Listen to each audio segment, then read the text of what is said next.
നമസ്കാരം. ഗസയിലെ ഏക കത്തോലിക്ക പള്ളിക്ക് നേരെയുണ്ടായ ഇസ്രയേലിന്റെ ഷെല്ലാക്രമണത്തിൽ 2 പേർ കൊല്ലപ്പെട്ടു. നിരവധി പേർക്ക് പരിക്കേറ്റു.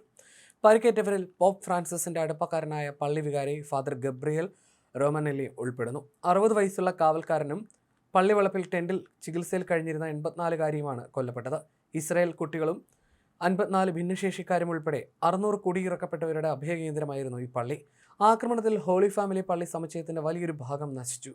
ഇസ്രയേൽ പ്രതിരോധ സേനയുടെ ടാങ്കിൽ നിന്നുള്ള ഷെല്ലാണ് ഹോളി ഫാമിലി പള്ളിവളപ്പിൽ പതിച്ചതെന്ന് ജെറുസലേമിലെ Latin patriarch Pierbattista Pizzaballa Vatican ന്യൂസിനോട് പറഞ്ഞു. അബദ്ധം പറ്റിയതാണെന്ന് IDF പ്രതികരിച്ചു.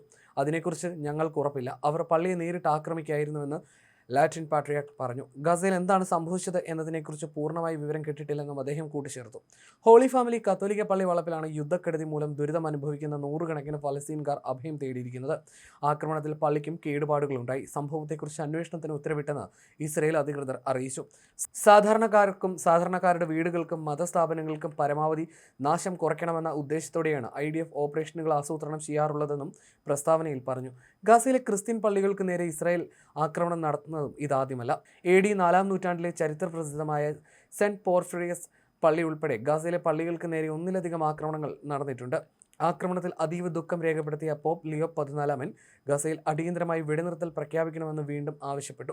പള്ളിക്ക് നേരെയുണ്ടായ ആക്രമണത്തിൽ ഇറ്റാലിയൻ പ്രധാനമന്ത്രി ജോർജിയ മെലോനി ഇസ്രായേലിനെ കുറ്റപ്പെടുത്തി. ഒരു സൈനിക നടപടിയുടെ പേരിലും സാധാരണക്കാരുടെ നേരെയുള്ള ആക്രമണത്തെ ന്യായീകരിക്കാനാവില്ലെന്ന് അവർ പ്രതികരിച്ചു. പള്ളിവളപ്പിൽ ഒരേ സമയം ക്രൈസ്തവരും മുസ്ലിങ്ങളും അഭയം തേടിയിരുന്നു. അക്കൂട്ടത്തിൽ ധാരാളം കുട്ടികളും ഭിന്നശേഷിക്കാരും ഉൾപ്പെടുന്നു.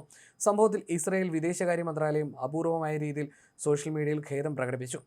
നേരത്തെ ഗസ ഹ്യൂമനിറ്റേറിയൻ ഫൗണ്ടേഷൻ എന്ന വിവാദ സംഘടന തെക്കൻ ഗസയിലെ ഖാൻ യൂണിസിൽ തയ്യാറാക്കിയ ഭക്ഷണ വിതരണ കേന്ദ്രത്തിലുണ്ടായ തിക്കിലും തിരക്കിലും അക്രമ സംഭവങ്ങളിലും 20 പേരോളം മരിച്ചതായിട്ടുള്ള റിപ്പോർട്ടുകളും പുറത്തു വന്നിരുന്നു. ഹമാസുമായി ബന്ധമുള്ള ആയുധധാരികൾ മനഃപൂർവ്വം കുഴപ്പമുണ്ടാക്കിയതാണ് ദുരന്തത്തിന് വഴിവെച്ചതെന്നായിരുന്നു GHF ആരോപിച്ചത്. 19 പേർ ചവിട്ടേറ്റും ഒരാൾ കുത്തേറ്റുമാണ് മരിച്ചതെന്ന് GHFന്റെ അറിയിപ്പിൽ പറയുന്നു. അതേസമയം 21 പേരാണ് മരിച്ചതെന്നും ശ്വാസം മുട്ടിയാണ് മരണം സംഭവിച്ചതെന്നും ഫലസ്തീൻ ആരോഗ്യ വൃത്തങ്ങളും പറഞ്ഞു. അതിനിടെ മധ്യ ഗസയിൽ അൽ നുസ്രൈത്ത് അഭയാർത്ഥി ക്യാമ്പുകൾക്ക് നേരെ ഏതാനും ദിവസം മുമ്പ് മിസൈൽ പതിച്ച ആളുകൾ കൊല്ലപ്പെട്ട സംഭവത്തിൽ ഇസ്രയേൽ വിശദീകരണം നൽകിയിരുന്നു. ക്യാനുകളിൽ വെള്ളം നിറയ്ക്കാൻ കാത്തിരിക്കുന്നതിനിടെ 6 കുട്ടികൾ ഉൾപ്പെടെ 10 പേരായിരുന്നു അന്നത്തെ മിസൈൽ പതിച്ച് കൊല്ലപ്പെട്ടത്. ഹമാസ് തീവ്രവാദികളെ ലക്ഷ്യമിട്ട് നടത്തിയ വ്യോമാക്രമണമായിരുന്നുവെന്നും സാങ്കേതിക തകരാറ് കാരണം ദിശ തെറ്റി ജനങ്ങൾക്ക് മേൽ പതിക്കുകയായിരുന്നുവെന്നും ഇസ്രയേൽ പ്രതിരോധ സേന വ്യക്തമാക്കി. സംഭവത്തിൽ 17 പേർക്ക് പരിക്കേറ്റിരുന്നു. അതേസമയം ഇസ്രയേലിന്റെ അവകാശവാദം അംഗീകരിക്കാനാകില്ലെന്നായിരുന്നു അന്താരാഷ്ട്ര അഭിഭാഷകയും നെതർലാൻഡിലെ ഉട്രെക്റ്റ് സർവകലാശാലയിലെ അസിസ്റ്റന്റ് പ്രൊഫസറുമായ ജസീക ഡോർസി പ്രതികരിച്ചത്. ഗസയിലെ സാധാരണക്കാരെ സംരക്ഷിക്കാൻ ഇസ്രായേൽ സൈന്യം മതിയായ നടപടികൾ സ്വീകരിക്കുന്നില്ലെന്ന് അവർ ആരോപിച്ചു. യുദ്ധത്തിൽ തെറ്റുകൾ സംഭവിക്കാറുണ്ട്. എന്നാൽ ഒരു പ്രത്യേക ഘട്ടത്തിൽ കഴിഞ്ഞ 21 മാസമായി നമ്മൾ കണ്ട സിവിലിയൻ ദ്രോഹത്തിന്റെ രീതി കണക്കിലെടുക്കുമ്പോൾ ഇതിനെ തെറ്റെന്ന് വിളിക്കുന്നതിനെ ചോദ്യം ചെയ്യണം. വാസ്തവത്തിൽ ഇത് അവരുടെ പ്രവർത്തന രീതിയാണോ എന്ന് അന്വേഷിക്കണമെന്ന് ജസീക അൽ ജസീറയോട് പറഞ്ഞു. ഏതാനും ദിവസം മുമ്പ് ഗസ സിറ്റി മാർക്കറ്റിൽ ഇസ്രായേൽ നടത്തിയ ആക്രമണത്തിൽ പ്രമുഖ ഡോക്ടർ അഹമ്മദ് ഖാൻഡിൽ ഉൾപ്പെടെ 17 പേർ കൊല്ലപ്പെട്ടതായി ഫലസ്തീൻ ആരോഗ്യ മന്ത്രാലയം അറിയിച്ചിരുന്നു. ഞായറാഴ്ച മാത്രം ഇസ്രായേൽ ആക്രമണത്തിൽ 95 ഫലസ്തീനികളും കൊല്ലപ്പെട്ടിരുന്നു. 2023 ഒക്ടോബർ 7 യുദ്ധം ആരംഭിച്ച ശേഷം കൊല്ലപ്പെട്ടവരിൽ പകുതിയിലധികം പേരും സ്ത്രീകളും കുട്ടികളുമാണ്.